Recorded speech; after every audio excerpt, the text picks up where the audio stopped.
박수, 박수, 박수.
아멘. 기도드리시겠습니다. 하나님, 요번 한 주 훈련주가 있었습니다. 이 훈련주에 아무도 다치지 않고 이번 주 교회를 나눌 수 있게 도와주셔서 감사합니다. 아멘. 하나님, 다음 주부터 예비군들이 오는 동원 훈련주가 시작이 됩니다. 다음 주도 그 누구도 다치지 않고 하나님 앞으로 다시 나올 수 있도록 도와주십시오. 아멘. 주님 이름으로 기도드렸습니다. 아멘. 아멘. 여러분 안녕하세요. 백목사의 시사브리핑. 제가 이제 시리즈로 건국 대통령 이승만 박사에 대해서 몇 차례 브리핑을 하려고 합니다.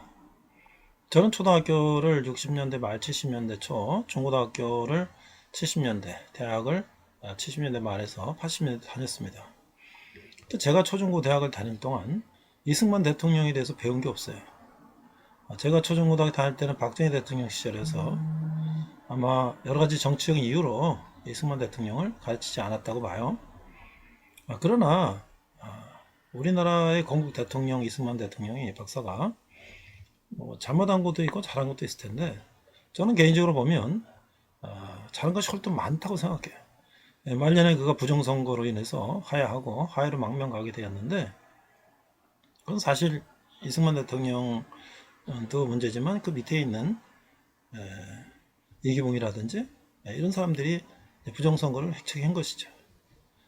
그런데 여러가지 정치적인 이유로 인해서 우리나라 건국 대통령에 대해서 가르치지도 않고 오히려 그를 친일파라든지 친미파라든지 뭐 이런 식으로 이제 매도하는 것은 우리 대한민국의 역사를 왜곡되게 바라보는 것이다, 이런 생각이 들어서 제가 이제 유튜브라든지 책이라든지 이런 걸 통해서 다시 공부를 했어요.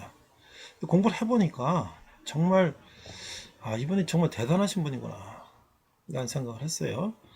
제가 책도 보고 유튜브도 보고 많은 걸 보니까 이승만 대통령에서 이제 정리한 걸 보니까 청년 시절 한성 감옥, 독립운동 시절, 독립운동가의 2년, 반공국가의 탄생, 농지개혁, 교육혁명, 한미동맹, 4.19 혁명, 하와이유폐, 이런 식으로 이제 되는 거예요. 그래서 이걸 제가 하나씩 한번 같이 브리핑을 하려고 합니다. 그리고 그는 배적당에서 과거 급제를 목적으로 공부를 했지만 가보기여구에 인해서 1894년 이제 과거제가 폐지되니까 그건 영어배우로 배적당 갔었고, 그 다시 선교사의 도움으로 미국에 가서 조지 워싱턴 대학, 하버드 대학 석사, 프린스턴 대학 국제정치학 박사를 했던 이런 놀라운 그의 그것도 나이가 적은 나이도 아니고 30대에 가서 그렇게 했다는 것도 대단한 거고요. 그 다음에 그의 어떤 정적인 그런 능력, 여기 메가드 장군과 활동한 교분을 맺어오면서 6.25 때 우리나라를 지키도록 유엔군을 참여시키도록 유도했던 거라든지, 또 감옥에서 그가 독립정신이라는 책을 통해서 우리 대한민국의 앞으로의 그 청사진을 그렸다는 거, 대단한 거죠. 당시에 우리나라 사람들이 자유, 자주, 독립 이런 것들을 구체적으로 어떻게 해야 되는지 그림이 없는데, 그는 옥중에서 5년 동안 동서고금의 많은 책들을 공부하고 특히 서양의 민주주의 국가들을 공부하면서 우리나라를 어떻게 자유민주주의 시장경제에서 이렇게 대한민국을 세워야 되는가, 이런 것들을 정리한 책인데요. 이런 책도 우리가 공부하고, 재팬 인사이드 아웃이라는 책은 일본의 가면을 벗긴다. 그래서 일본 천황주의가 뭐냐, 천황 전체주의가 뭐냐, 일본 제국주의는 뭔가. 그들은 사실 우상, 천황이라는 우상을 섬기는 하나의 집단인데, 그들은 결국 그 천황 신을 믿는 그들은 세계의 해가 될 수 있다. 특별히 미국의 상당한 도전이 될 수 있다. 라는 것을 2차 세계대전에 일본이 진주만을 공습하기 전에 그 박사학위 논문에서 밝힌 것을 미국 조야들은 전혀 예상을 못했죠. 미국과 굉장히 친한 사이였기 때문에. 그러나 일본이 이렇게 돌변한 것들에 대해서 그 배경이 무엇인가, 그 저변에 무슨 생각을 갖고 있는 것인가, 이런 것들도 이승만 대통령의 그 기독교적인 입장, 또 그 국제 정책적인 입장, 특히 한일 관계 입장에서 논술한 것이죠. 펄벅 대지라고 하는 노벨 문학상 받은 펄벅 여사도 서문에서 추천사에서 전율을 느끼는 책이다, 이렇게 소개를 했죠. 그 다음에 이제 농지개혁이라든지 이런 우리 국민학교, 지금 초등학교라고 그러죠, 의무교육이라든지 이런 것도 우리가 하나씩 공부하면서 우리가 다시 건국 대통령 이승만 대통령을 박사를 다시 한번 돌아보는, 그리고 오늘날 우리나라가 지금 어떻게 돌아가고 있는지를 한번 비교해서 보는 것이 오늘날 우리가 이 대한민국을 바라보는 시각을 어떻게 가져야 될지 한번 정리하는 그런 시간을 가져보고자 합니다. 이상 백목사의 시사브리핑이었습니다. 자, 다 같이 우리 사도신경으로 신앙 고백을 하겠습니다. 나는 전능하신 아버지 하나님 천지의 창조주를 믿습니다. 나는 그의 유일한 아들 우리 주 예수 그리스도를 믿습니다. 그는 성령으로 잉태되어 동정녀 마리아에게 나시고 본디오 빌라도에게 고난을 받아 십자가에 못 박혀 죽으시고 장사된 지 사흘 만에 죽은 자 가운데서 다시 살아나셨으며 하늘에 오르시어 전능하신 아버지 하나님 우편에 앉아 계시다가 거기로부터 살아있는 자와 죽은 자를 심판하러 오십니다. 나는 성령을 믿으며 거룩한 공교회와 성도의 교제와 죄를 용서받는 것과 몸이 부활과 영생을 믿습니다. 아멘. 자, 여러분들 같이 우리가 아주 힘차게 찬양을 하니까 이제 뭔가 우리가 활발하게 이제 다시 돌아온 것 같아서 너무 기쁩니다. 자, 우리가 매번 선한 능력을 한번 찬양을 했는데 오늘은 독일어로 된 독일 분이 부르는 걸 한번 잠깐 보여줄게요. 앞에 이 원해프 목사님에 대한 이야기가 나오고 노래가 나옵니다. 한번 보겠습니다. 이번이 원해프 목사님인데요. 미국에서 교수로 보장된 삶을 버리고 독일로 돌아옵니다.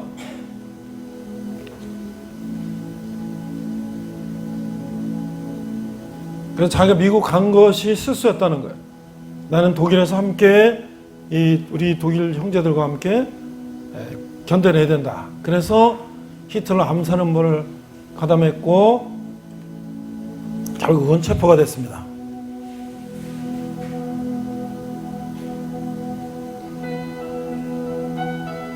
그래서 나치가 폐막이 3주 전 8월 15일이 이제 끝났지만 나치는 아마 5월 정도 이제 히틀러가 이제 자살로 끝났는데, 목사님이 이제 사형대로 올라갈 때 기도하고 사형대에 올라가서 담대하게 사형 당하는 걸 보면서 거기 강제 수용소 의사가 이렇게 기록한 거예요.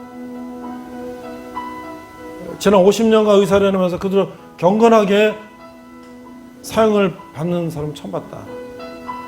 그래서 이제 오늘 우리가 이 선한 능력으로 찬양하던 것이 그때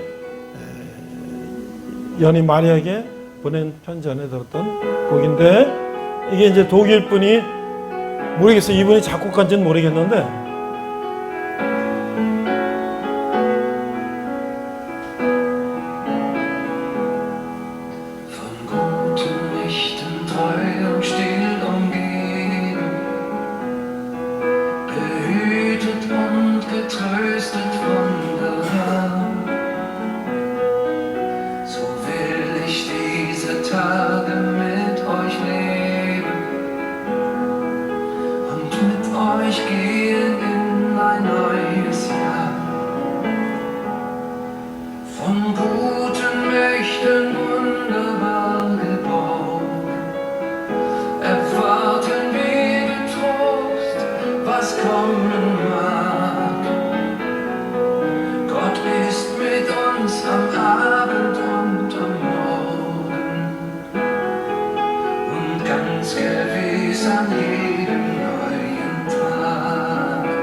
선한 능력으로, 우리 같이 불러요.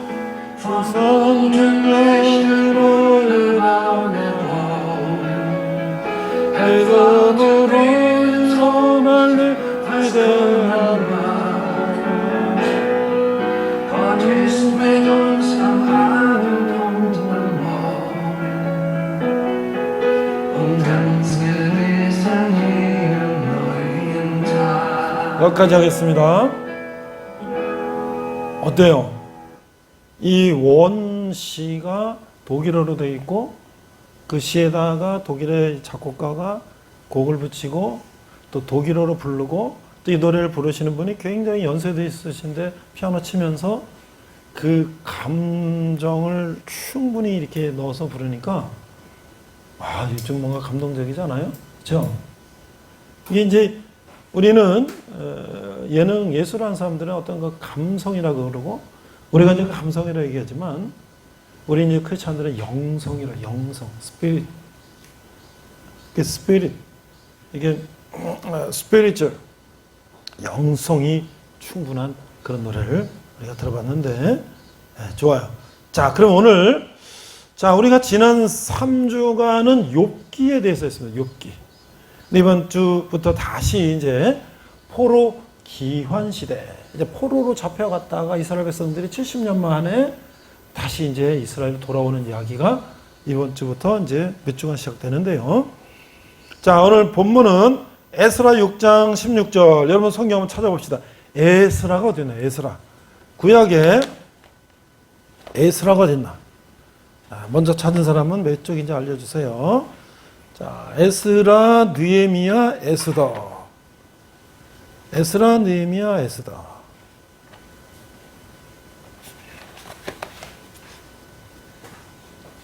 몇 쪽이에요? 에스라, 느헤미야, 에스더. 717쪽 어간을 찾아보세요. 717쪽 에스라, 느헤미야, 에스더. 내가 이제 내일부터 이제 우리 이제 학교가 이제 8월 말에 개강을 해요. 그래서 이제 내가 월요일 날은 성경 과목을 2과목을 이제 하는데 또 수요일 날 또 경영학 과목이랑 다른 과목도 하는데 2학점짜리 2개를 하는데 하나는 성경 신구약을 통독하는 거야.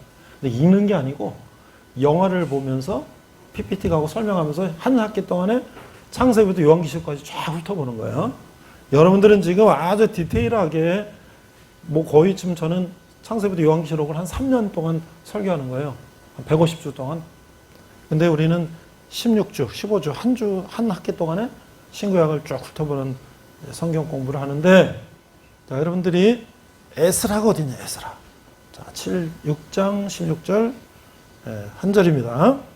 자, 한번 읽어보겠습니다. 시작. 이스라엘 자손과 제사장들과 레위 사람들과 기타 사로잡혔던 자의 자손이 즐거이 하나님 성전 봉헌식을 행하니. 자, 에스라는 또 누구고, 또 여기 레위 사람은 또 누구고, 사로잡혔던 사람은 또 누구고, 성전 봉헌식은 또 뭐냐? 하나씩 우리가 하나씩 이제 매주 이제 제가 설교하면서 설명할 테니까 이게 이런 얘기구나 이해하면 됩니다. 자, 영어 보니까 에스라에서 and the sons of Israel, 이스라엘의 자손들이 the priest는 제사장, 오늘 말하면 이제 목사나 이런 사람들을 말하겠죠. 구약 시대에 이제 하나님 앞에 제사 드리는 제사장들과 the Levites라는 것은 이제 이스라엘의 12지파 중에 레위 지파가 있는데 그 레위 지파가 제사장을 하는 거야. 그 레위 지파는 농사나 이런 거 안 하고 이제 하나님 제사 지내는 이거만 하는데 오늘날도 우리 목사님들은 나는 뭐 이제 학교 가서 강의하고 하지만 교회 섬기는 일 설교하고 교인들 신방하고 여러 가지 교회 장례도 하고 뭐 여러 가지 교회 할 일을 하기 때문에 이제 보통 직업을 갖지 않고 이제 목회 전념하잖아요. 이게 다 구약의 전통에 따른 거예요. Levites and the rest of the exiles. exile이라는 것은 뭐냐면 여기서 뭐야? 포로를 말하는 포로. 사로잡혔던 사람들의 the rest, 그 일부가, 그 남은 자 일부가 celebrated the dedication of the house of God with joy. 이랬어. celebrated, 막 환영하고 막 응? 이 축복하고 막 그랬다는 거야. 기뻐했다는 거예요. 뭐를? the dedication. 이 dedication이라는 건, dedicate라는 건 헌물하다, 바치다 이런 건데 바치는 바치는 거, 그러니까 무슨 식, 성전 하나님께 드리는 식을, 근데 dedication of the house of God, 하나님의 집을 바치는 그런 dedication 식을 celebrate, 막 축복했단 말이야. 뭘로? with joy, 기쁨으로. 자, 이게 무슨 얘기냐면, 자, 우리가 성경을 이렇게 이제 쭉 위로 올라가면요, 간단하게 얘기할게요. 여러분들 너무 어려울 것 같으니까 쉽게 얘기할게요. 모세 알아요? 모세. 이거는 모세 알아요? 모세는 뭘 한 사람이지? 모세는 어떤 일을 했죠? 이집트에 포로되어 있는 이스라엘 백성들을 데리고 어디로 가라고 해서 하나님이? 가나안 땅으로 거기 뭐야? 이스라엘로 가라. 그렇죠? 그래갖고 이스라엘 백성들이 다 합하면 200만이야. 남자만 50만. 그래서 그 포로된 노예 생활하던 이스라엘 백성들을 다 끌고 이 이집트에서의 홍해 바다를 건너서 그 이스라엘과 이집트는 연결이 되어 있는데 거기다 사막이야.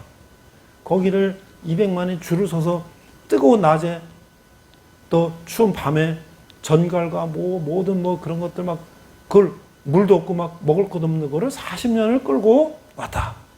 그런데 하나님께서 모세에게 내가 너희들과 함께 있겠다 하면서 오늘날 말하면 교회지, 교회. 오늘날 말하면 교회 같은 성막. 이런 보면 텐트예요. 우리 집 보니까 바로 뒤에 여기 텐트들 많이 쳤는데 이 텐트로 내가 너희와 함께 거할 곳을 만들어라. 그 얘기면 성막. 막사 그러죠, 막사. 막사는데 우리는 뭐 이제 콘크리트를 짓지만 전시 때는 저렇게 텐트를 짓잖아요. 그렇죠? 하나님이 함께 하시는. 그래서 그 하나님이 사이즈도 다 알려주셨어요. 그래서 이제 그걸 줬어. 그리고 그 성소 지성산에 들어가면 법궤가 돼, 법궤. 거기는 하나님이 너와 함께 하셨다는 걸 증명하는 만나가리. 하나님이 이스라엘 백성들한테 아침에 일어나면 눈처럼 하얗게 밀가루 같은 걸 주셨어. 그걸 걷어갖고 빵을 만들면 돼. 그 만나를 담았던 항아리. 그 다음에 모세에게 주던 십계명 돌판. 그 다음에 아론의 쌍난 지팡이. 그거는 이제 아론이 지도자 이름을 하나님 앞에 제사 지내는 제사장임을 증명하기 위해서 그런 세 가지. 모세에게 하나님이 십계명 준 거, 먹을 거 준 거, 이걸 증명해서 그걸 담아놓은 법궤를 가지고 행진할 때는 그걸 다 텐트를 걷어서 어깨에 메고 레이지파가 앞장서서 가면 12지파 200만이 따라가는 거야. 그 다음에 어디 진을 쳐 그러면 가운데다가 성막을 텐트를 치고, 텐트가 조그만 게 아니에요. 우리 운동장 반만한 거야. 이 가장자리 벽도 이 천으로 치고 그 안에도 천으로 치고. 근데 비 오고 막 하면 안 되니까 이 수달의 이 껍데기, 이 껍데기를 해갖고 위로 다 덮어. 그럼 비가 또록또록 굴러내리고 이렇게 해서 그런 걸 쳐가지고 이제 했는데, 자, 두 번째는 그렇게 해서 이제 가나안 땅에 들어왔어요. 근데 나중에 세월이 질러서 다윗이 이스라엘을 점령하고 막 이제 다윗성을 짓고 막 이렇게 됐는데, 다윗 생각한 거야. 하나님이 우리 조상들이 출애굽할 때 텐트에 하나님의 법궤가 있었는데 나는 이렇게 성을 짓고 사는데 하나님의 법궤는 아직 텐트 안에 있으니까 하나님 제가 돌로 큰 성전을 쳐서 하나님의 법궤를 그 안에 모시겠습니다 했더니 하나님이 너는 전쟁에 나와서 피를 많이 흘렸으니까 너는 안 돼. 네 아들 솔로몬에게 하겠다. 그러니까 다윗이 알겠습니다 하고 모든 재물과 목재와 뭐 금과 이런 거 다 모아가지고, 그때 이스라엘이 굉장히 부강했어요. 솔로몬 때, 다윗 솔로몬 때. 그래갖고 국가적인 대사를, 성전을 그 사이즈는 똑같아. 어디다? 예루살렘 언덕 위에다가 모리아산, 거기는 아브라함이 이삭을 바쳤던 곳, 그것을 다윗이 그 땅을 산을 사가지고 거기다가 성전을 크게 졌는데 그걸 뭐라고 하느냐? 솔로몬의 성전이다. 그래서 돌로 만든 성전은, 첫 번째 성전은 솔로몬의 성전이야. 자, 그런데 그 성전이 또 몇백 년이 지나니까 어떻게 됐어요? 바벨론, 이라크가 힘이 세져갖고 쳐들어와가지고 성전 불 다 지르고 금으로 된 그릇 다 뺏어가고 다 무너뜨리고 이스라엘 사람들을 포로로 잡아갔단 말이에요. 그래서 어떻게? 포로 양성은 몇 년이라고 했어? 포로 생활 몇 년? 포로 생활 몇 년 했다 그랬어요? 우리는 35년 일제히 치하에 있었는데 70년. 오늘 70년이 이제 딱 됐어. 그랬더니 하나님께서 고레스라는 왕을 세워가지고 포로를 풀어주라 그랬는데, 자, 그러면, 자, 퀴즈. 이 고레스 왕은 이라크 바벨론이 쳐들어와서 다 성 무너뜨리고 다 뺏어가고 이 사람 포로로 잡아갔는데, 그 고레스 왕은 1번 바벨론 이라크의 왕일까요? 아니면 그 다음에 이라크를 무너뜨린 페르시아의 왕일까요? 1번 바벨론 왕이다. 2번 페르시아 왕이다. 1번 바벨론, 2번 페르시아. 정답. 그렇지. 자기네 나라 왕이 잡아갔는데 하나님께서 고레스라는 왕을 사용하셔가지고 이 고레스가, 내가 이제 고레스에 대한 전설 얘기를 할 거야. 고레스가 왕이 돼가지고 이 이라크 바벨론을 쳐부시고 중동의 패권을 잡았어요. 근데 고레스는 이 이라크하고 달라. 잡았던 사람 다 고향으로 보내. 그리고 너네 종교 다 믿어. 이런 식으로 하면서 이 중동을 다 패권을 잡았단 말이에요. 그래서 이제 어떻게 됐어요? 거의 한 300만이 70만이 잡혀가지고 70년 동안 자손을 낳고 하다가 그래 됐는데 첫 번째 돌아온 이 귀환한 사람들이 한 5만 명이 1500km를 저 바벨론, 이라크 거기서부터 이스라엘까지 1500km를 걸어오는 거야. 그때 비행기도 없고 기차도 없고 버스도 없고 걸어서. 근데 그 1500km 걸어오는데 거기 뭐가 있어요? 강도떼도 있고 못도 있고 막 그거를 5만 명이 차례차례 걸어와가지고 그때 이제 페르시아 왕이 나중에 한 100년이 걸려서 100년이 포로 귀환하면서 와서 성전을 다시 짓고 하는 게 한 100년이 걸렸는데 지금 이제 에스라라는 학자가 있었는데 그 사람이 이제 에스라 학자가 그걸 기록한 거야. 그 다음에 또 느헤미야라고 하는 총독, 그 예루살렘 지역을 담당하던 총독이 있었는데 그 이스라엘 사람이에요. 유대인이에요. 그 사람이 성벽을 짓고 그 다음에 수르바벨이라는 또 지도자가 있었는데 그 사람이 솔로몬 때 다 이 바벨론이 무너뜨린 성전을 다시 세우는데 여러분 생각해 보세요. 자, 성전은 첫 번째 누가 졌다? 돌로 솔로몬 시대 졌다. 두 번째 누가 다시 졌다?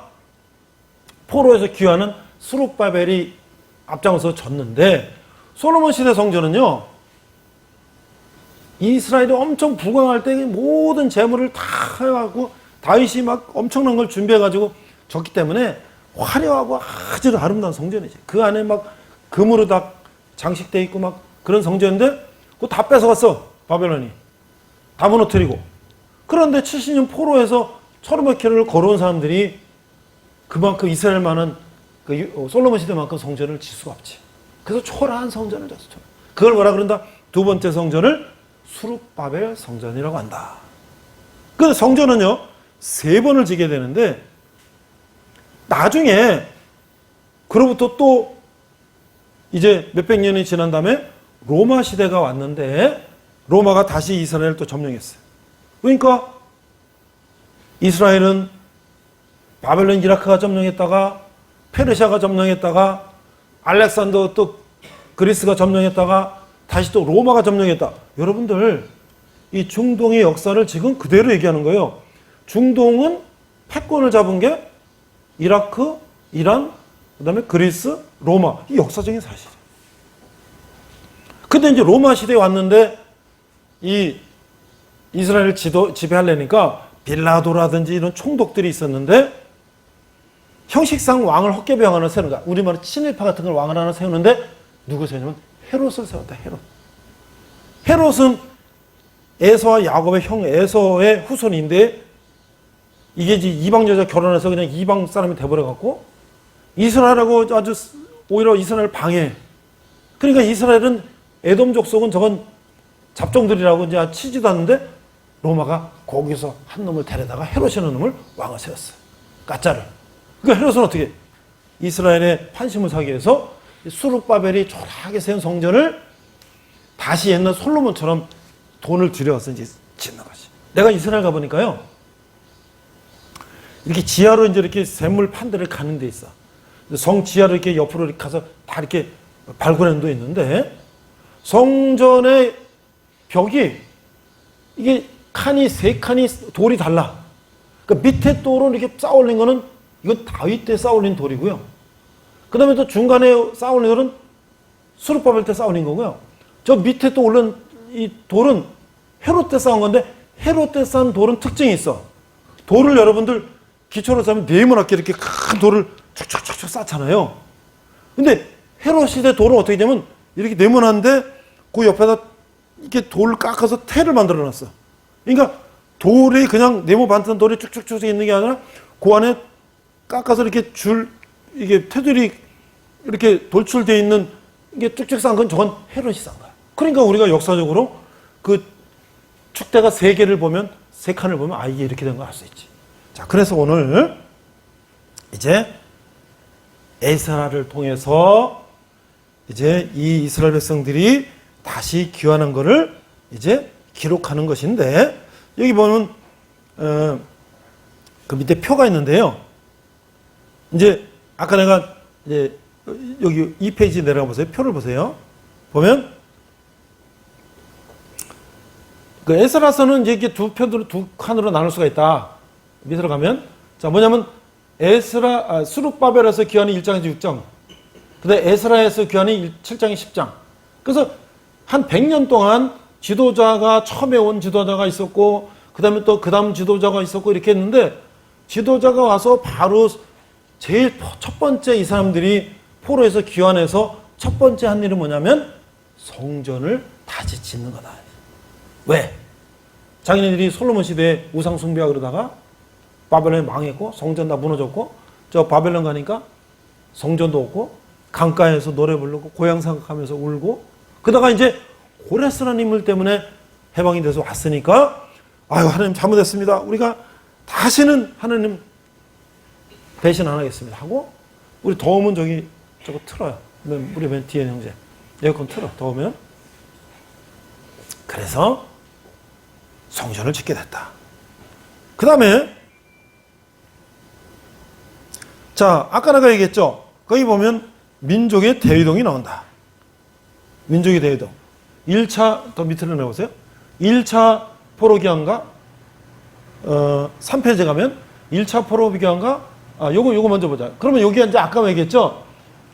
BC 586년에 포로로 잡혀갖고 BC 539년에 페르시아 왕 고레스가 다시 돌아가라 그랬고 그 다음에 이제 536년에 성전을 질라 그러니까 그 북쪽의 사마리아인들이 와서 막 방해를 하는 거야. 또 70년 동안 땅을 다 비우고 갔더니 잡종들이 와서 살면서 우리 땅이라고 막 이제 주장하니까 이 성전 짓는데 문제가 생기니까 스톱하고 이러다가 또 다시 수룹바벨이 또 가서 또 다시 성전을 짓고 이렇게 하면서 586년에 시작해서 어떻게 458년이면 뭐예요?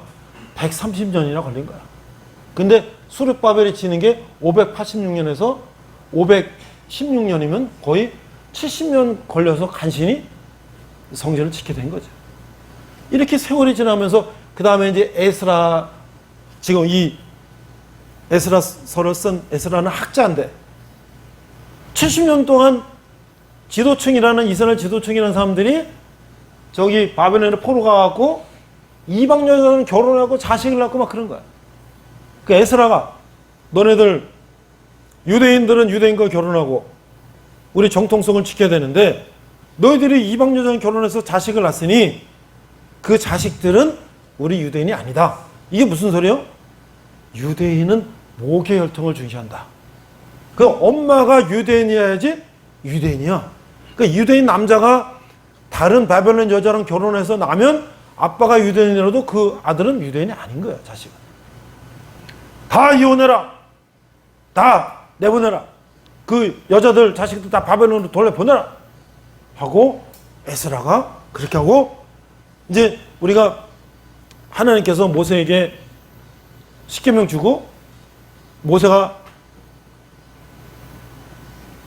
토라, 모세 오경, 창세기, 출애굽기, 레위기, 민수기, 신명기를 쓰고 그거를 몇 년 만에 다시 성경을 백성들 다 읽히고 교육을 시키고 이렇게 하라 그랬는데 나중에 안 했어요. 그러니까 에스라가 다시 이스라엘 백성들을 모으고 성경을 창세기, 출애굽기, 레위기, 민수기, 신명기를 교육시키는 거예요. 그게 학자 에스라. 지금은 어때요? 이스라엘 사람들이 아주 철저하게 성경을 읽어. 그래갖고 유대인들 보면 성경에 이렇게 해서 성경을 이마에 붙이고 손목에다 묶고 하라 그래갖고 성경책 요만하게 만들어갖고 조그만 만들어 옆에서 끈을 매가지고 머리에다 묶고 또 성경 요만큼 해갖고 끈을 매서 손목에 묶고 아주 그 정도로 성경을 철저하게 하고요. 이스라엘 애기들 태어나면 남자애들은 어렸을 때부터 모세경을 달달달달 외우는 거야. 그러니까 머리가 똑똑하지. 자, 그런데 지금부터 그 밑에 고레스 얘기를 하겠습니다. 고레스. 자, 고레스라는 사람이 있었는데 옛날 얘기하고 이제 마무리할까요? 그 당시에 이제 바벨론이 있었고 페르시아가 있었는데 그 옆에 메디아라는 나라가 하나 더 있었는데 우리나라 말하면 이제 페르시아가 두 나라로 돼 있는 거예요. 우리 말하면 저 신라 시대 뭐 고구려 백제 이런 것처럼 이제 있었는데 이 고레스는 여기 영어로 돼 있는데 그 밑으로 내려가 봐요. 고레스는 키루스. 영어로 보면 키루스라고도 발음하는데 자, 하나님이 왜 고레스라는 사람을 사용해서 이스라엘 백성들을 돌려보냈을까? 자, 고레스라는 사람은요, 그때 당시에 이 그리스, 이 바벨론, 이라크, 페르시아, 메데 그 지역에 이 어떤 안샨 왕이라는 이 카무세스라는 사람이 이제 아들로 태어났는데 이 엄마가 태몽을 꿨는데 말이에요. 엄마가 태몽을 꿨는데 오줌을 꿈에 쌌는데 막 오줌이 막 그냥 막 넘쳐가지고 막 이 막 엄청난 이 막 땅을 막 홍수랑 같이 덮는 거야. 이제 그런 꿈을 꿨는데 그걸 얘기를 했더니 아버지가 왕이 야 이거 불길하다. 이 뭔가 이상하다 이거. 그렇잖아요. 딸이 그런 꿈을 꿨으니까. 그래서 멀리 시집을 보냈는데 그 딸이 고레스를 낳았어. 그러니까 아무래도 이거 위험하다. 그래가지고 그 아기 낳은 거를 갖다가 죽여버려라. 그래갖고 그 밑에 고문관을 시켰어. 죽여버리라고 그래서 왕이 그렇게 시키니까 아기 낳은 엄마는 그 뺏어다가 죽이려고 가져갔으니까 뭐 울고불고 했지만 죽이려고 이제 갔는데 가가지고 이제 그 고문관이 왕이 신하가 죽이려고 갔다가 거기 이제 종한테 그랬어. 이 아기를 갖다가 죽여라. 근데 죽인다고 가져가갖고 죽였다 그러면서 그거를 몰래 숨겨서 길렀어. 그랬더니 어라 죽인 줄 알았지. 근데 어라 이 고레스가 10살 뭐 이렇게 15살 먹으면서 골목대장이 된 거야. 그리고 왕족 얘는 그냥 양측이 그냥 그 종의 아들이잖아. 내가 그냥 왕족의 아들 뭐 고관의 아들을 다 휘잡는 거야 이게. 그러더니 점점 힘을 길러가지고 이제 하나씩 정복을 하더니 페르시아를 다 정복해서 고레스가 이제 페르시아를 통일하고 다시 이라크까지 쳐들어가서 이라크를 통일하고 중동의 패권을 잡았다 이거지. 그러면 고레스는 하나님을 믿는 유대인이 아니에요. 그렇지만 그가 왕이 됐을 때 그는 하나님이 그를 사용해서 저 바벨론이 잡았던 포로들을 다 돌려보내라. 근데 이 고레스의 정책은 페르시아 정책은 그런 거지. 그들의 종교를 인정하고 그들의 문화를 인정하고 그러면서 나라를 통치하는 거야. 그러더니 70년 동안 바벨론 시대에 잡혀갔던 이스라엘 백성들이 드디어 이제 포로에서 다시 돌아오면서 고향 땅으로 돌아오게 됐다. 그러면서 그들이 우리가 지난 8월 15일이 뭐예요? 여러분들? 우리가 해방된 날이죠? 그렇죠? 우리가 어디 외국 가가지고 김치, 응? 순댓국 있던 거 못 먹고 맨날 빠다 오는 것만 맨날 한 일주일, 2주일만 먹으면 속이 니글니글해갖고 야 어디 이거 김치 이거 어디 좀 가서 먹을 데 없나? 요새는 전 세계 가면 코리아타운 있고 한국 식당이 있어서 사 먹을 수 있지만 내가 옛날에 한 20년 전에 미국 플로리다 올랜도에서 컨퍼런스 세미나 있어 2주일 동안 유니버설 스튜디오에 있는 그 플로리다 올랜도 가갖고 맨날 호텔에서 빠다하고 맨날 이딴 것만 먹고 한 2주 됐더니 막 죽겠더라고.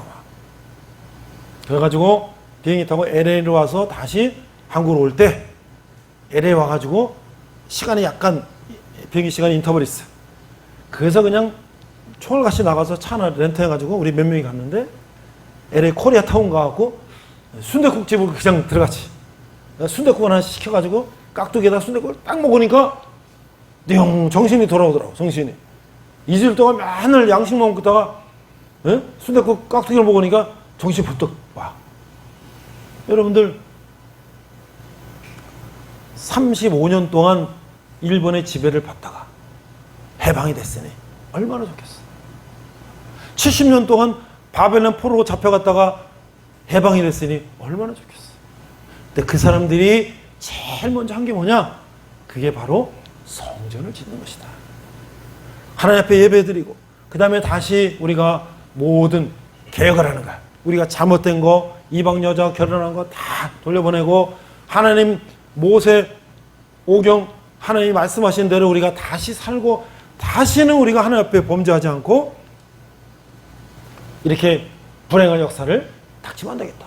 지금도 이스라엘 가보니까, 내가 코로나 전에 가보니까 그들은 하나님께서 6일 동안 천지 창조하시고 7일째 되는 안식일 날 쉬셨기 때문에 안식일이 우리 월화수목금토로 치면 금요일 저녁부터 토요일 날 저녁이 안식일이에요. 또 금요일 날 저녁 되니까 벌써 시장에 뭐 채소 사러 과일 사러 갔더니 시꺼먼 옷 입고 이렇게 주염나고 까만 옷 입은 종교인이라 그래. 그 유대인들이 종교인들이 빠빠 그래서 자 이제 해가 지면 안식일이 시작되는 거야. 빠빠 지금 안식일 됐으니까 빨리 문 닫으세요. 빨리 문 닫으세요. 장사하는 사람이 막 정리하는데 빨리 해지기 전에 문 닫으라고 말이야. 우리가 갈릴리오에서 호텔에 갔는데 금요일 오후 되니까 호텔에서 우리한테 수건 이만큼 주더니 우리는 안식일 지키러 가니까 당신들 수건하고 목욕하고 밥은 나가서 알아서 먹으라. 호텔이 문 닫아요. 그렇게 우리가 토요일 날 안식일 날 어디 가서 밥 먹으려고 버스 타고 차 타고 돌아다니는데 다 식당이 문 닫아서 안식일 날 장사 안 해. 그래서 겨우 찾은 데가 뭐냐면 러시아인이 하는 햄버거집 가갖고 점심 햄버거를 떼었어. 그렇게 철저히 지키는 거야. 자, 그러면 내가 이제 8월 15일이 돼서 우리 8월 달이 돼서 내가 이제 광복절을 생각하면서 여러분들에게 내가 한 두세 번에 걸쳐서 우리나라 초대 대통령에 대해서 얘기를 했어요. 거기 파워포인트 하나만 열어주세요. 근데 우리나라 초대 대통령이 누구예요? 초대 대통령이 누구죠? 이승만 대통령이야. 이승만 대통령은 국제정치학 박사인데 미국 프린스턴에서 국제정치학 박사를 하신 분인데, 자, 그럼 여러분들 미국의 수도는 어딜까요? 1번 뉴욕, 2번 보스턴, 3번 워싱턴 DC, 4번 로스앤젤레스. 몇 번? 몇 번? 어디? 3번 뭐지? 아, 이름. 우리 주한이 잘 챙겨. 워싱턴 DC. 미국의 제일 큰 도시는 뉴욕. 보스턴은 미국 독립 당시의 주 도시. 뭐 필라델피아 이런 거 다 독립할 때 동부했던 도시인데, 워싱턴 DC라는 행정 수도를 만들어서 거기 가면 초대 대통령 조지 워싱턴의 기념관도 있고, 흑인 노예를 해방했던 에브라함 링컨의 기념관도 있고, 뭐 이런 쫙 있어요. 근데 왜 이름을 워싱턴 DC라 했을까? 미국의 초대 대통령을 기념하기 위해서. 근데 우리나라 지금 수도가 어디예요?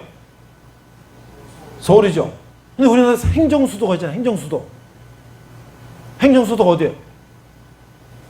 세종시지, 세종시. 그 왜 세종을 했지? 그 세종대왕이 조선시대 우리 한글 만들고 아주 훌륭한 왕이니까 했는데, 미국식으로 하면 이승만 씨 이렇게 해야지. 근데 왜 이승만은 그렇게 안 했을까? 이승만 대통령은 초대 대통령이 됐고 여러 가지 우리 나라를 기초를 세우는데 많은 기여를 했는데, 나는 이승만 대통령 공이 한 70%. 근데 잘못한 게 한 30% 정도라고 나는 생각해요. 뭘 잘못했냐? 나중에 이제 세 번째 대통령 선거할 때 그 밑에 이기붕이라고 하는 부통령 이제 있었는데 이승만 대통령 밑에서 이승만 대통령은 세 번째 대통령 선거를 할 때 그냥 후보가 없어. 그래서 그냥 자동으로 당선이야. 근데 이기붕이 이 간신히 자기가 부통령 하려고 부정선거라고 막 이래가지고 이제 그게 이제 문제가 됐어. 그래갖고 대학생들 중고등학생까지 데모하고 막 이러면서 4.19 혁명이 일어났어. 그래서 이제 그때는 청와대가 아니라 경무대라 그랬는데 거기 대학생들이 이 대통령 집무실까지 막 오니까 경찰서에서 막 총 쏘고 막 이래가지고 학생들이 죽고 막 이렇게 됐어. 근데 나중에 그거를 이승만 대통령이 알고 백성이 원한다면 나는 대통령직을 물러나겠다 하고 하야를 하고 그 다음에 경찰병원에 입원해 있는 부상당한 대학생들 학생을 위로하고 그리고 하와이로 떠났어. 그 이기붕은 어떻게 됐냐? 이기붕의 아들은 이강석이라고 하는데 이강석은 육군사관학교를 졸업해서 장교로 있었는데 이기붕이 얼마나 간신이냐면 이승만 대통령은 한 50이 넘어서 스위스 출신 프란체스카 여사랑 결혼했고 자식이 없어요. 자기 이강석을 이승만 대통령의 양자로 이렇게 입적을 했어. 그러니까 이강석이는 법적으로는 이승만 대통령의 양자지. 그렇지만 4.19 혁명이 나고 누가 그 제일 문제를 일으켰냐? 자기 아버지가 일으켰지. 권총을 들고 집으로 가서 아버지 쏴 죽이고 엄마 박마리아도 유학파야. 미국 유학파. 아버지도 미국 유학파야. 이기붕 박마리아 쏴 죽이고 자기 쏴 죽고 자결해서 끝났어요. 근데 이승만 대통령은 이제 하와이로 망명 갔지. 그래서 거기서 1965년에 이승만 대통령은 이제 돌아가셨는데 일단 내가 이제 70년대 초등학교 다니고 이제 뭐 이렇게 대학교까지 나는 이승만 대통령에 대해서 학교에서 배운 적이 없어. 그거 왜 그럴까? 지금 생각해 보니까 그때 저런 독재하고 대통령이 물러나고 뭐 이랬다고 그러는 것에 영향이 있어가지고 이승만 대통령이 물러나니까 그 다음에 어떤 정부가 들었었냐면 민주당 정부. 지금 더불어민주당이 이제 그 계열이라고 얘기를 하는데 민주당 정부가 들어서면서 대통령제가 문제가 있다. 의원 내각제로 이렇게 바꾸면서 대통령과 총리가 이렇게 둘이 이렇게 하는 그런 식으로 됐는데 장면이라고 하는 이제 그 총리가 행정을 하고 윤보선 대통령은 이제 외교를 하고 뭐 이런 식이 됐어요. 근데 그거 하다 보니까 불과 얼마 안 돼가지고 5.16 군사쿠데타가 나가고 박정희 대통령이 군사쿠데타를 일으켜서 민주당 정권을 무너뜨리고 뭐가 됐어요? 공화당이 돼. 민주공화당. 그래서 그게 이제 18년 동안 박정희 대통령이 이제 거의 18년 동안 이제 장기 집권하게 되는데 근데 그 어간에 내태어났으니까 자, 민주당에서는 이승만이 독재를 했으니까 이승만에 대해서 안 가르치고 근데 박정희는 자기가 이제 군사도 일으켜서 뭐 나라를 막 부흥시키고 뭐 경제발화 막 이러니까 자기를 부각시키기 위해서 막 이순신 장군, 뭐 세종대왕 막 이런 거는 굉장히 막 이렇게 그 유적지를 막 발굴해서 막 하고 막 하면서 이승만 대통령은 전혀 언급을 안 하고 교과서에 나오지도 않고 그 다음에 이제 뭐 김대중, 김영삼 뭐 이런 정부가 들어섰지만 여전히 이승만 대통령은 그냥 묻혀있는 인물이 됐는데 내가 이제 최근에 이렇게 유튜브나 책이나 여러 가지 연구해 보면서 이분이 대한민국의 초대 대통령으로서 우리나라에 기여한 것이 엄청나게 많다라는 것을 공부하고 알게 됐어요. 우리는 크리스찬으로서 첫 번째 이분이 우리 대한민국을 어떤 나라를 세우기를 기대했을까? 에스라나 느헤미야나 그 다음에 수르바벨이나 이런 사람들이 포로에서 왔을 때 그들이 제일 처음에 한 것이 무너진 성전을 다시 세우고 하나님 앞에 제사 드렸던 것처럼 이승만 대통령은 우리나라를 기독교적인 자유민주주의 시장경제 국가를 세우기를 목표로 삼았다. 자, 그러면 퀴즈. 그런 나라는 어떤 나라일까요? 1번 미국, 2번 소련, 3번 일본, 4번 중국. 어느 나라일까요? 그런 나라는. 미국이죠. 미국은 자유민주주의, 기독교, 그 다음에 시장경제 그런 모델로 전 세계 최고의 국가가 됐잖아요. 근데 우리나라는 그 당시 뭐야? 아프리카에 저 못 사는 나라보다 가난한 나라에서 이 대통령이 그런 국가를 지향했다는 거예요. 그러면서 초등학교 의무교육을 했다는 거예요. 의무교육. 그 문맹률이 한 80%, 90% 되는 나라에서 초등학교를 의무교육을 한다는 것은 학교 질 돈이 있어요? 선생님 월급 줄 돈이 있어요? 뭐가 있어? 아무도 없지. 애들 엄청나게 낳지. 학교에 막 몰려 들어오니까 어떻게 도시에서는 2부제, 3부제 수업까지 하지만 그렇게 하면서 공부를 하기 시작했죠. 그 다음에 뭐예요? 여기 보면은 농지교육을 했지. 농지교육. 지주들이 땅을 많이 갖고 있는 대대로 조선시대부터 그랬는데 그거를 지주들한테 돈을 주고 사. 근데 그게 돈이 어디서 나라가 처음에 나라가 채권을 발행해. 그래가지고 그 돈을 국민들한테 팔아갖고 그 채권을 이자를 막 두세 배 준다고 해갖고 그 돈으로 지주한테 돈을 주고 땅을 사. 그걸 법을 만들었어. 농지개혁 법을. 그래갖고 누구한테 줘? 소장농한테 그걸 나눠주는데 당신들이 30%씩 5년 동안 농사져서 갚아라. 그전에는요, 소작료가 얼마냐? 죽으라고 농사지면 50%를 주인한테 바치고 나머지 50% 갖고 처자식이 먹고 살아야 돼. 그러니까 보릿고개 먹을 게 없지. 근데 이제는 땅을 주고 거기서 나온 소출의 30%를 세금으로 5년만 내면 그 네 땅이 되는 거야. 그러니까 국민들이 자기 땅을 갖게 됐지. 그래서 열심히 농사 짓고 해서 그 시장에다 팔아갖고 벌어서 학교 보내고 중고등학교 보내고. 그래서 어떻게 됐어요? 그 사람들이 70년대 경제 개발을 할 때 그 사람들이 공장 가서 일하고 그 사람들이 대학 가서 지식인이 되고 나라를 이렇게 세우고. 그러니까 지금 이런 여러 가지 이런 걸 보니까 이승만 대통령이 우리나라 엄청나게 일을 했네. 중요한 거 한 가지 마지막.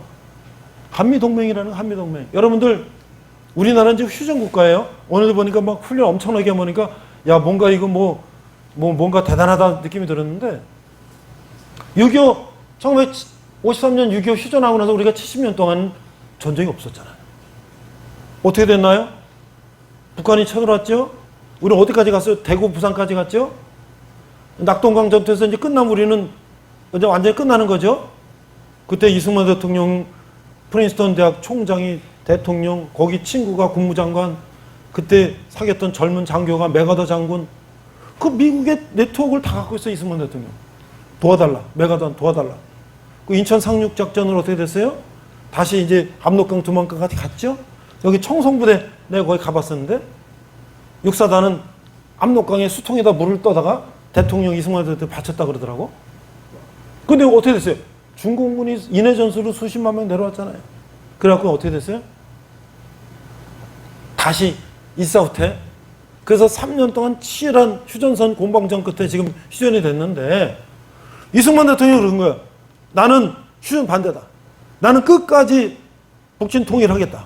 그 미국은요, 전쟁을 한 3년을 끌으니까 미군 전사자가 수만 명, 유엔군, 우리 국군 한 번 수백만이 다치고 전사하는데 계속 여기다 전쟁을 끌고 나가는 거는 이제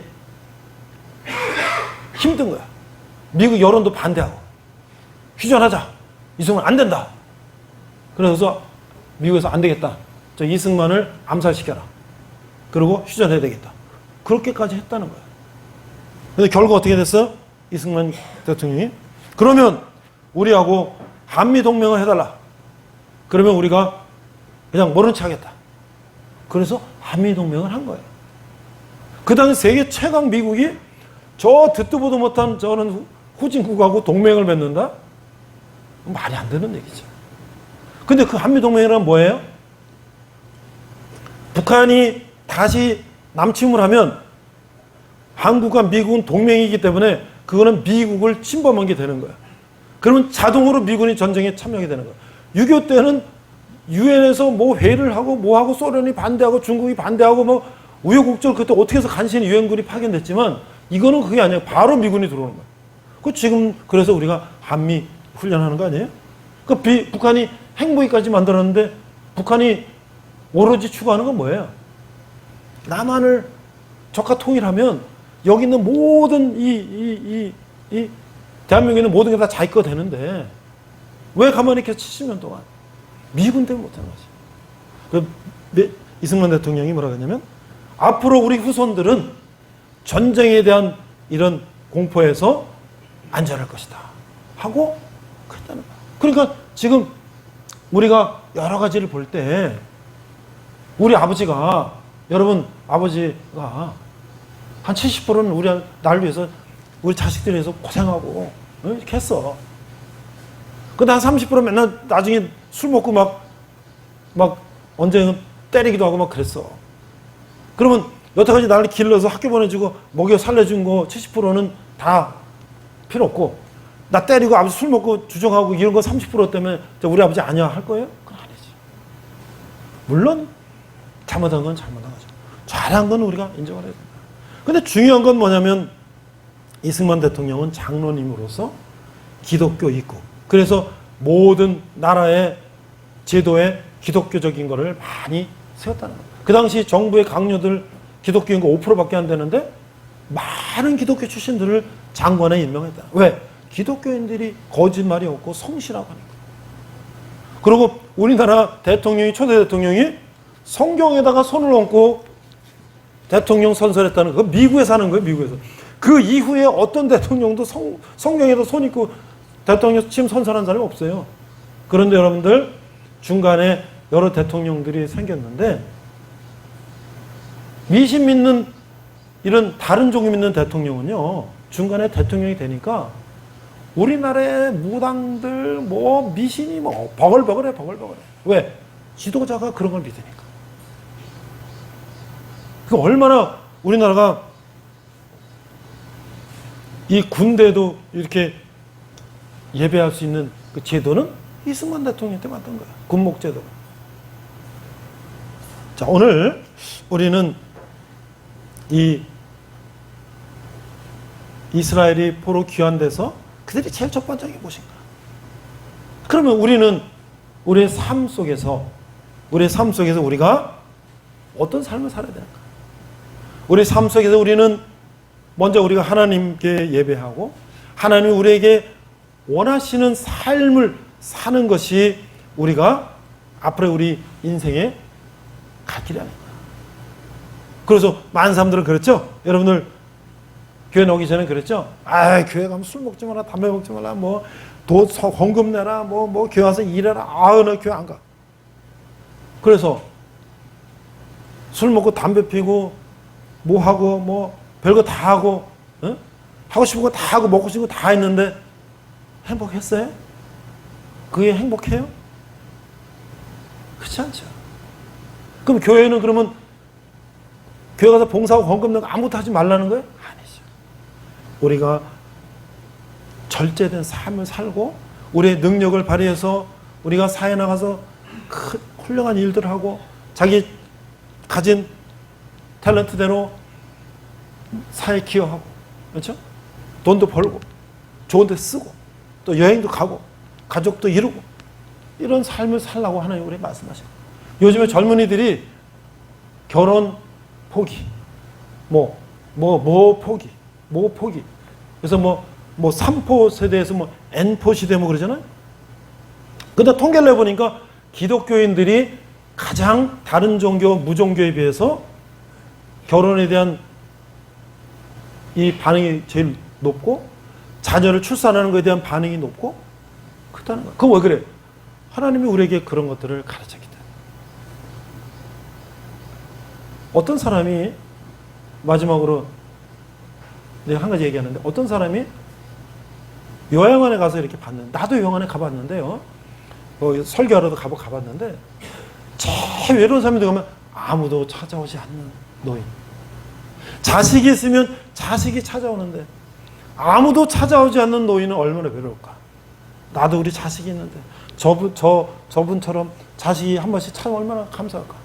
그런데 우리가 자녀를 안 낳고 나 살기도 힘든데 자녀 필요 없다.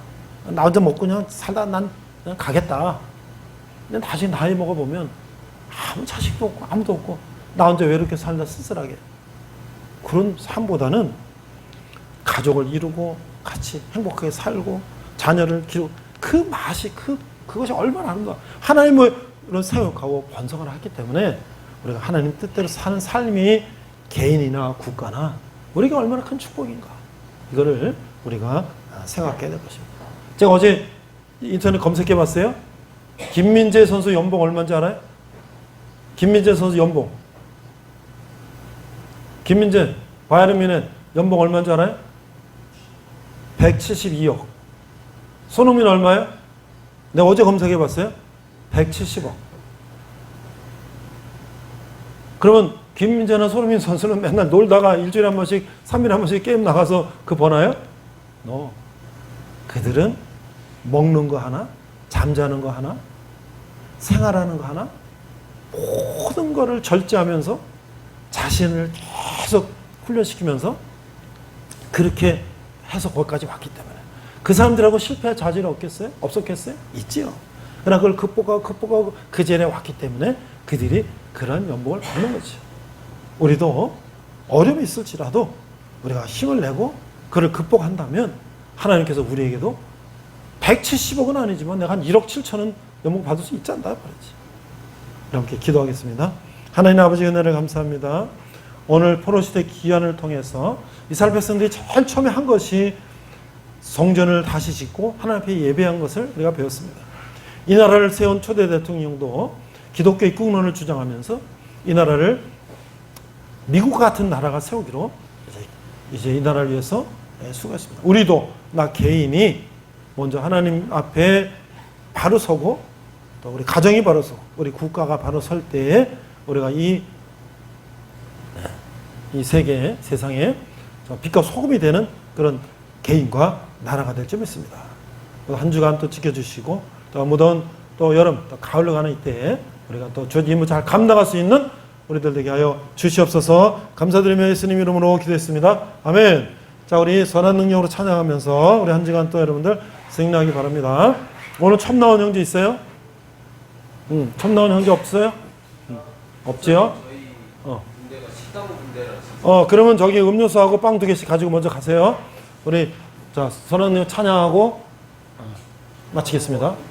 응? 한글로. 네. 아니 선한 능력이 아니지. 우리 저거지. 저 파송인들하고.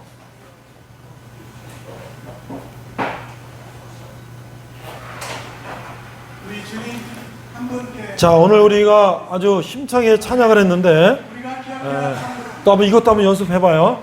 나중에 여러분들이 이제 예배 끝나고 나서 직접 한번 또 연주할 수 있으면 좋겠습니다. 주님은 새로운 일을 하실 수 있으십니다. 할렐루야. 아멘. 우리 이 시간에 서로를 파송하겠습니다. 성경 노래 하겠습니다.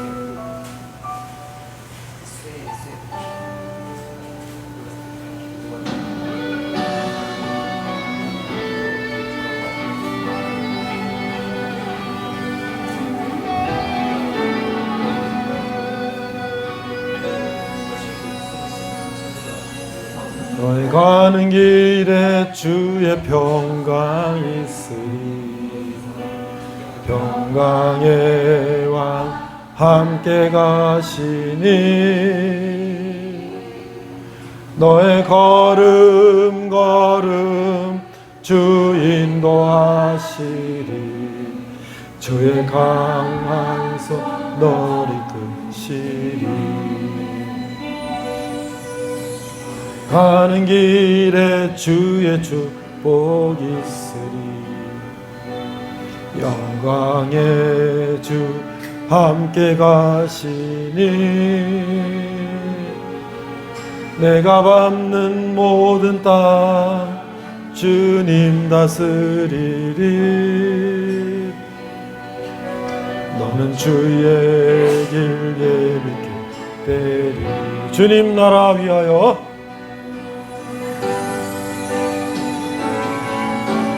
주 나라 위하여 길 떠나는 나의 형제여 주께서 가라시니 너는 가라 주의 이름으로 거칠은 광야 위에 꽃은 피어나고 세상은 내 안에서 주님의 영광 보리라 하고 담대하라 세상 이기신 주 늘 함께 너와 동행 하시며 내게 새 힘을 주시리. 기도하겠습니다. 지금은 우리 주 예수 그리스도의 은혜와 하나님 아버지의 극진하신 사랑과 성령님의 감화감동 역사하심이 보로 귀한 시대 이스라엘 백성들이 먼저 성전을 읽고 하나님 예배한 것처럼 우리가 하나님 앞에 예배하며 또 우리에게 주어지는 자를 감당하며 또 우리 인생길을 하나님께 의지하며 나아가길 다짐하는 우리 도하는 경제들 위해 고향에서 울리면서 보내는 그를 건강하게 군대생활 잘하고 돌아오기 기도하는 부병제 가족들 위해 열방의 백성들과 성기 사람들 위해 특별히 북한에서 고통받는 북한 동포들 위해 지금부터 영원토록 함께 하시기를 간절히 축원합니다. 아멘. 아멘. 네, 예배 마쳤습니다.